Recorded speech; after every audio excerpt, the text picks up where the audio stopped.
Radyo 630 ay napakinggan sa 630 kHz AM band at sa bayang napapanood sa Teleradyo Serbisyo.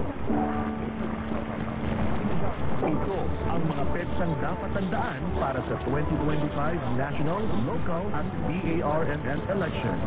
January 12 hanggang June 11, election period. Dito rin sa panahong ito, ipatutupad ang gun ban. February 11 hanggang May 10 lamang pinapayagan ang mga kandidato ng mga kampanya. Maliban sa April 17, Monday, Thursday at April 18, Good Friday. April 13 hanggang May 12 ang overseas voting. Local absentee voting naman sa April 28 hanggang 30. Ipatutupad ang liquor ban sa May 11 at bawal na rin mga kampanya nun, ha? Bilang paghahanda sa May 12 Election Day. Tandaan ang mahalagang petsa na ito para sa maayos at ligtas na halala.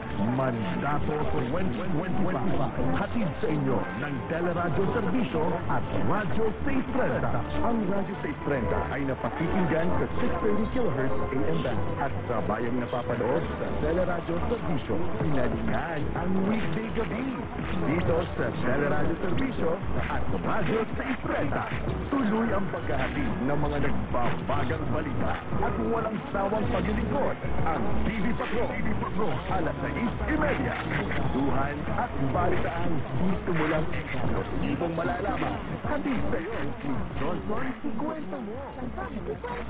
Kasama si Johnson Manama. Alas 8 ng gabi.